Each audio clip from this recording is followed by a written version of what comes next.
Hello, welcome to White Birch Tarot and Astrology. Forgot to look at the calendar, but I think this reading is for, I don't know what day it is. Why I do this every time.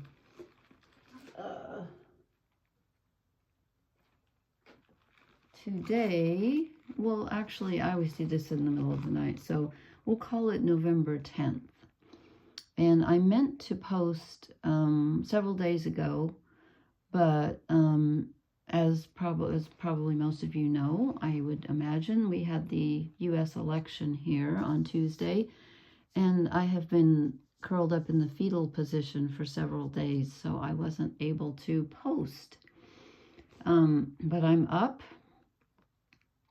and we won't go there. I don't want this to be a political show. I will just say that patriarchy and the patriarchy and misogyny are alive and well in the USA. So yeah, okay.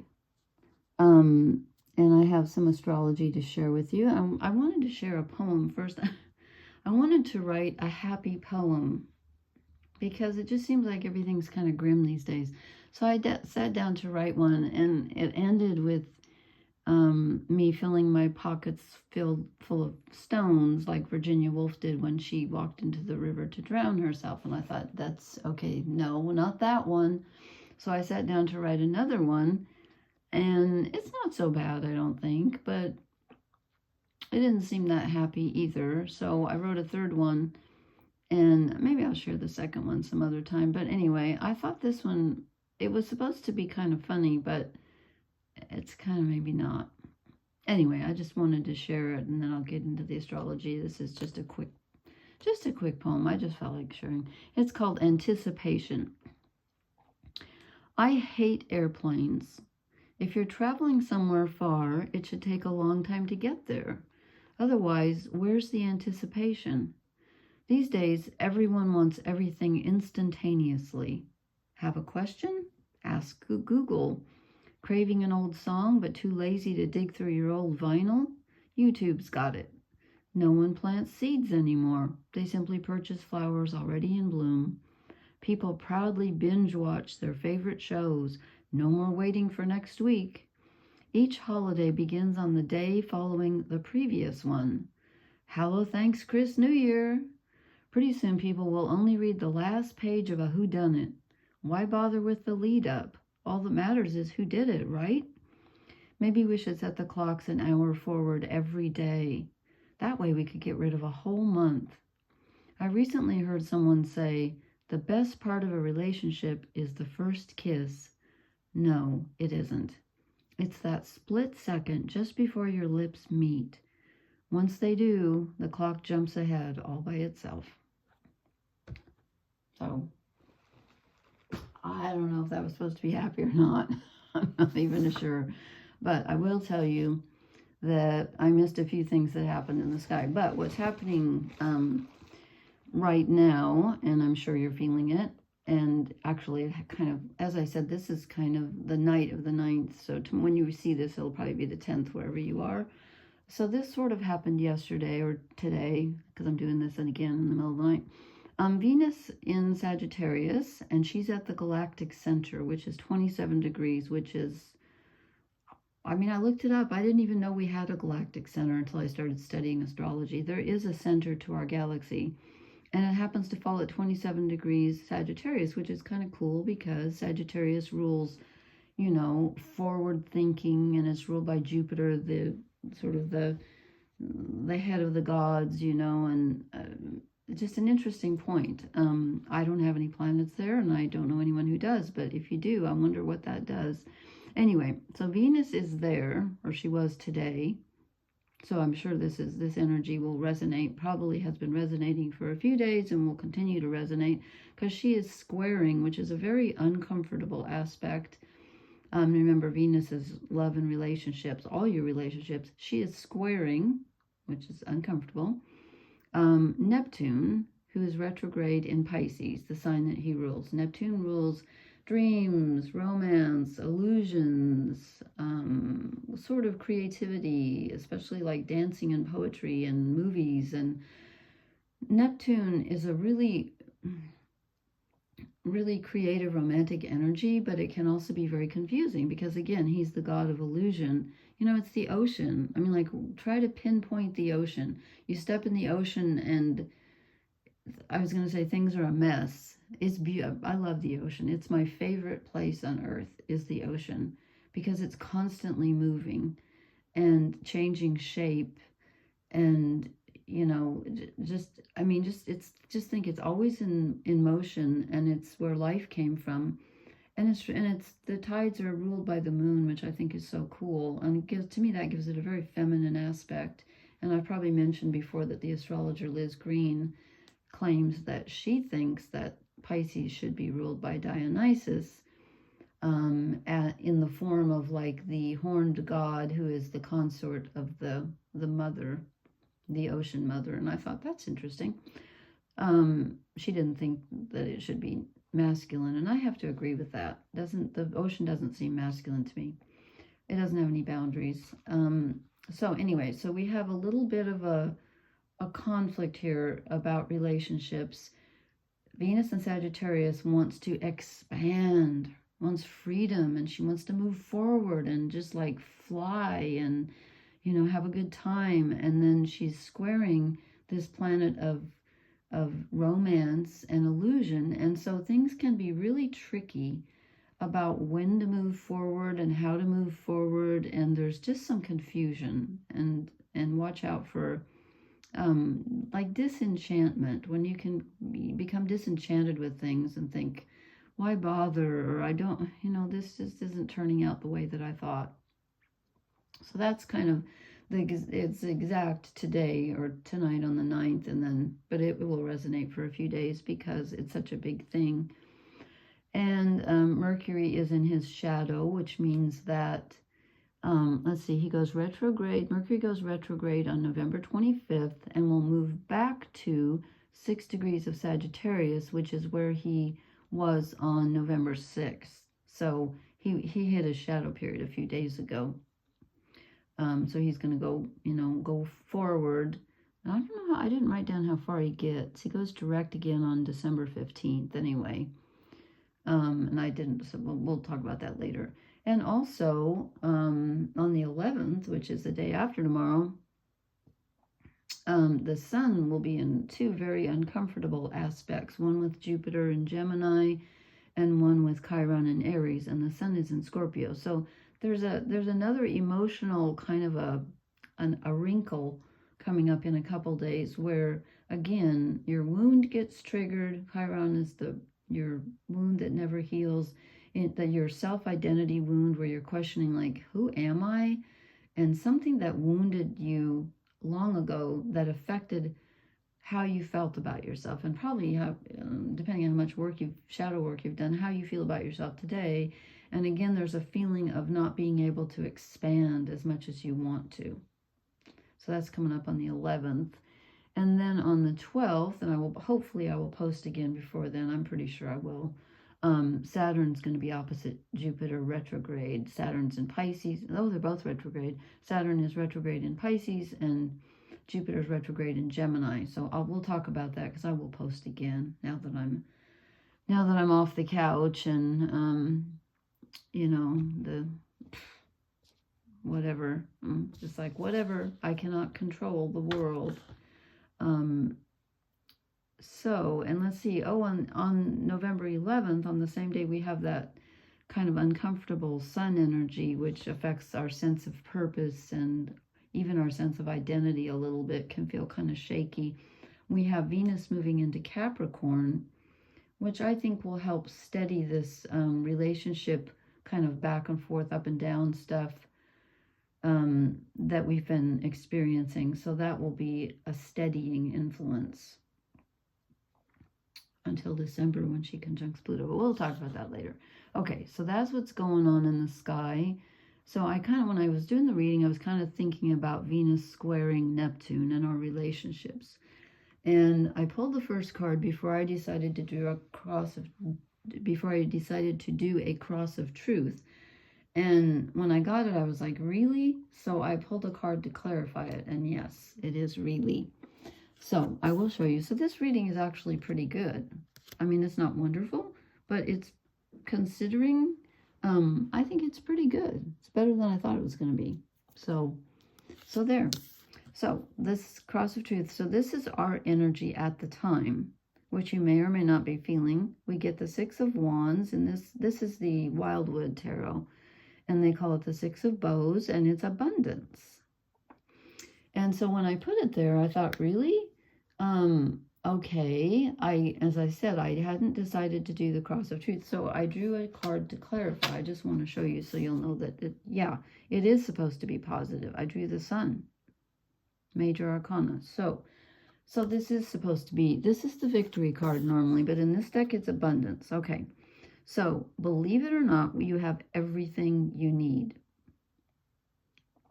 And I have a feeling you're not feeling it, and I'll show you why, but you do have everything you need.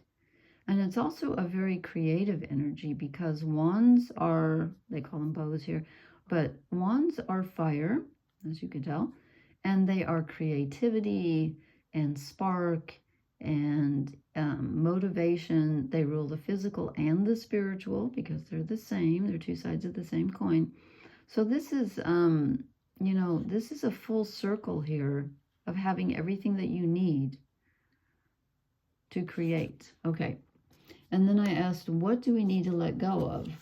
And we get another 6, but it's the 6 of arrows, which is the 6 of swords. So there's 2 ways to look at this card. At first I thought to myself, okay, we've been through a transition, or we're going through a transition, and we need to leave some. This is the card usually of leaving something behind. But it's in the position in the Grand Cross, or in the Cross of Truth, of what do we need to leave behind? So we need to leave behind leaving behind. I'm like, okay, I don't think I like that. Is that telling us to stay put? So I said, what do we need to move forward? Or what do we need to move toward? And I get the 5 of Stones, which is the 5 of Pentacles, which is endurance. So I think there might be a feeling of, I'm sorry, dust. I don't know where that keeps coming from. Dust just appears. There may be a situation that you want to move away from. And I'm not saying you can never move away from it, but for right now, you need to stick it out. You need to stay put. 5 of Pentacles. That's the one usually where people are walking by the church, you know, and they don't go in. They're calling it endurance in this one. So this is something we need to stick with. We don't get to run away. Even if you feel like moving on, this is not quite, I know I keep saying this. We've had so many readings where I keep saying it's not quite time to move yet. It is coming. I really think when Pluto moves into Aquarius that's in about a week. It's not going to hit like overnight, but that's going to help. Okay. Then I said, what's our challenge? Dedication. Okay. The 9 of Swords, or the 9 of Arrows in this deck, it's dedication. And if you notice, I love this card because she's strung her, I don't know what you call when you put an arrow on a bow. I don't know what you call that. Is that called, no, stringing would be putting the string on. What, drawing. She's starting to, no, because she's backwards. She would be pulling this. Anyway, she's looking behind. It's like everything's backwards. She's got the bow backwards. She should be pulling the string. That's how you shoot a bow and arrow. You draw the string back, not the wooden part, obviously, although you have to hang on to this part. And then you aim, but she's not aiming. She's got her eyes closed. She's saying, the card's saying to us, you stick with what your integrity tells you. You stick with what you know to be true, no matter what. You don't even have to look at the details. You just know. And whatever you feel is right, even if you feel like you want to run away from it and move away from it, there's something you have that you're not seeing, and you need to stick with it. You need to be dedicated. There's something that you need to be working on. Maybe it's a mental project. Maybe it's a creative project. I don't know. And again, with Venus squaring Neptune. It's got something to do with a relationship. Communication in a relationship. I don't know. But she's sticking with it, and she's not even looking. She's trusting. She's trusting, okay? And then I said, what blesses us? And we get the Three of Stones, which is the Three of Pentacles, creativity. She's grounded. And as I said, on the 11th of November, Venus moves into Capricorn. That's going to be very grounding. And of course, at the end, you know, no, let's see, by the time she gets to the end of Capricorn, Pluto will be in Aquarius. Thank goodness. I think that's a good thing. We had the moon go over Pluto in Capricorn on the 7th, and I wanted to post, but that was election night, and I was, I couldn't get up. Okay. So creativity, you know, you've got some creative ideas and you need to act on them. But again, I don't think it's acting as in fleeing and running away exactly like you might be if you're ready thinking of moving or whatever. It doesn't look like that, but it looks like literally creating something. This is a great time to be creative. And if you're in a relationship and this is about a relationship, it's time to be creative with relationships. If you're looking for connection, think outside the box. You know, think outside the box. You never know who you might meet at this time or how a relationship might turn out. So then I drew 3 shadow cards and I said, what are we not seeing in this situation? And I get the Knight of Pentacles. Okay, and this is a strange one because his hair's flying back. And the Knight of Pentacles is normally the guy that moves really slowly. And so what this is telling me as a shadow card is I think we're not seeing the benefit of moving very slowly and carefully. Again, I'm feeling like we want to flee with Venus and Sagittarius, especially in relationships, which I kind of had in mind, as I said, when I drew the card. We want something to move more quickly, but we're not seeing that actually by enduring this and being dedicated to it, that's going to bring us something. That's going to bring in the blessing of creativity. Just, you know, just hang on and stick with it. And then I drew 2 more, and we get the 9 of Cups, which is emotional fulfillment, and the 10 of Cups. And I shuffled these. I mean, they're not, you know, they just, it's just, I was like, okay. So what we are not feeling, what we are not noticing is how we are blessed emotionally.